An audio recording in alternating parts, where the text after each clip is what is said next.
में जो इसराइल ने बगैर किसी वजह के ईरान के खिलाफ जारियत की, पाकिस्तान के 24 करोड़ अवाम ने उसकी भरपूर मजम्मत की। कोई जवाब नहीं था इस जंग का। ईरानी फ़ौजों ने और ईरानी अवाम ने बहुत बहादुरी शुजाअत के साथ मुकाबला किया। इसराइल के डिफेंस को बुरी तरह एक्सपोज किया। पाकिस्तान का जनाब सदर असूली मौक़िफ़ है कि ईरान को पुरअमन मकासद के लिए आपको जौहरी ताकत हासिल करने का पूरा हक हासिल है। पाकिस्तान ईरान के असूली मौक़िफ़ के साथ खड़ा है।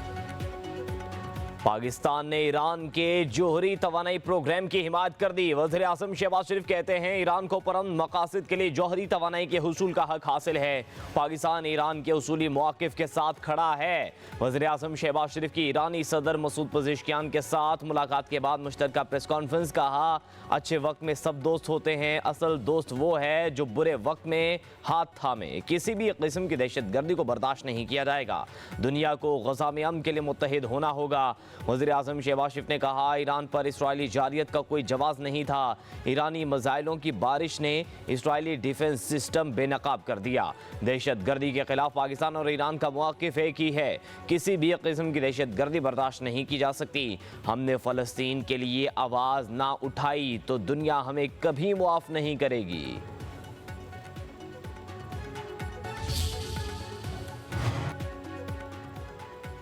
उम्मत मुस्लिमा के इत्तेहाद की सख्त ज़रूरत है। पाकिस्तान के साथ अच्छे ताल्लुकात ईरान की खारजा पॉलिसी का अहम जुज़ है। ईरानी सदर मसूद पज़ेश्कियान का मुश्तरका प्रेस कॉन्फ्रेंस में इज़हार ख्याल। कहा, पाकिस्तान हमारा दोस्त घर है। दो तरफ़ा ताल्लुकात को मुख्तलिफ जहतों में आगे बढ़ा रहे हैं। इसराइल खित्ते को अदम इस्तेहकाम का शिकार करने के एजेंडे पर अमल पैरा है। इसराइली जारियत के खिलाफ पाकिस्तान की हिमायत पर दिल से शुक्रगुजार हैं। दोनों ममालिक के ताल्लुकात मुश्तरका सकाफत और मजहब पर मबनी है। इलाकाई अमन और तरक्की का आपस में गहरा ताल्लुक है। अल्लामा मोहम्मद इकबाल की शायरी हमारे लिए भी मशअल राह है। पाकिस्तान और ईरान के दरमियान मुतअद्दिद मुआहिदों और मुफाहमती यादाश्तों पर दस्तखत। तिजारती हजम $10 अरब तक बढ़ाने का अज़म। दोनों ममालिक के दरमियान कुल 13 मुआहिदों के दस्तावेज़ात का तबादला। साइंस, इंफॉर्मेशन टेक्नोलॉजी, सयाहत, सकाफत, मेट्रोलॉजी, मौसमियाती तब्दीली और कुदरती आफात से निमटने के शोबे में मुआहिदे तय पा गए। Maritime safety and fire fighting, अदालती मुआवनत और इस्लाहात समेत दीगर मुआहिदों पर भी दस्तखत हो गए।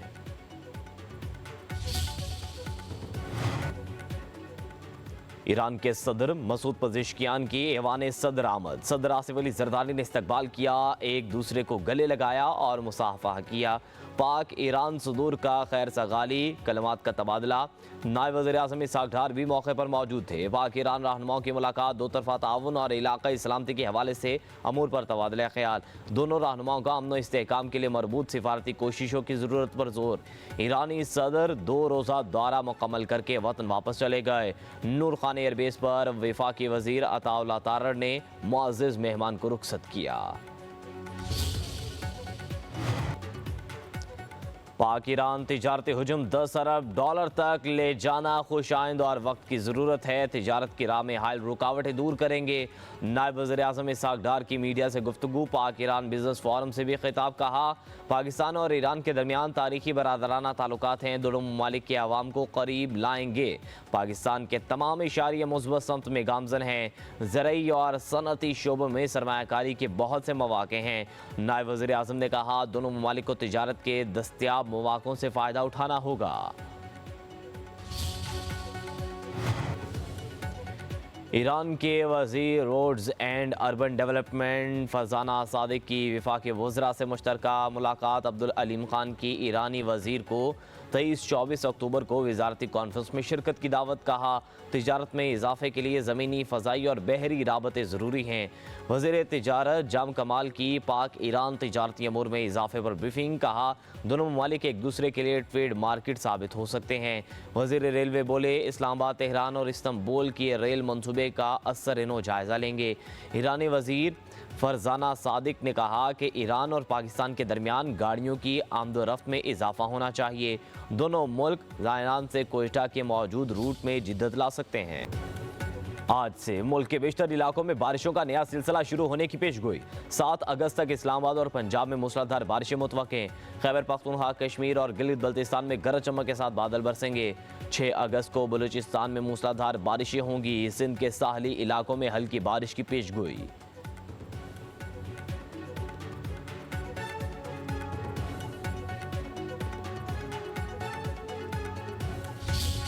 बानी तहरीक इंसाफ ने बात कही थी कि जी मुझे अगर आप लोगों ने मुझसे डील करनी है तो मुझे आप लोग जो है बरतानिया या यूरोप भेज दें। इमरान खान वो शख्सियत है जिसने फैसला कर लिया है कि उसने जेल के दरवाजे से बाहर निकलना है तो सर झुका के नहीं निकलना। बानी पीटीआई ने यूरोपीय मुल्क जाने की ख्वाहिश कर दी। वजीर मुमलिकत हुज़ैफा रहमान का दावा। पब्लिक न्यूज़ के प्रोग्राम डायलॉग में गुफ्तगू करते हुए बोले, बानी पीटीआई ने कहा अगर डील करनी है तो मुझे बरतानिया या यूरोप भेज दें। तहरीक इंसाफ के रहनुमा बैरिस्टर उमर नियाजी ने तरदीद कर दी। कहा बानी पीटीआई ने ना कभी डील मांगी ना मांगेंगे।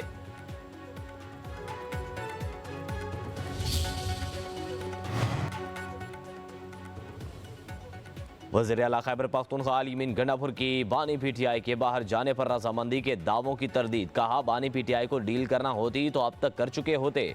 5 अगस्त को हयाताबाद प्लाजा से खुद रैली की क़यादत करूंगा।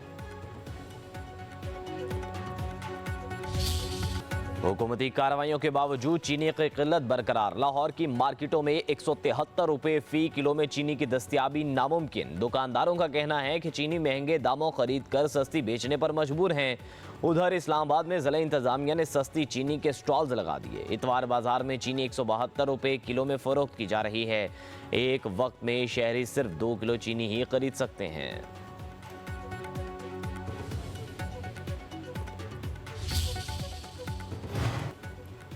हज दरख्वास्तों की वसूली का आज से आगाज़। हुकूमत का गैर रजिस्टर्ड आज़मीन से भी दरख्वास्तें वसूल करने का फैसला। दरख्वास्तें पहले आएँ पहले पाएँ की बुनियाद पर वसूल की जाएंगी। 38 से 42 रोज़ा हज के लिए 5 लाख रुपए जमा करवाने होंगे। 20 से 25 रोज़ा मुख्तसर हज की पहले किस्त के तौर पर 5.5 लाख रुपए जमा करवाने होंगे।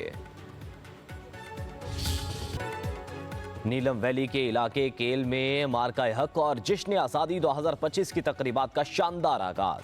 आला अस्करी सिविल हुकाम, मुअज़्ज़िज़ीन इलाका और बड़ी तादाद में आवाम की शिरकत। खेलों के मुख्तलिफ मुकाबलों में नौजवानों की भरपूर शिरकत। सरगर्मियों में एथलेटिक्स, क्रिकेट, वॉलीबॉल और बैडमिंटन शामिल। इख्तितामी तकरीब 13 अगस्त को केल में होगी। पोलो, फाइनल, पैराग्लाइडिंग और इनामात तकसीम किए जाएंगे।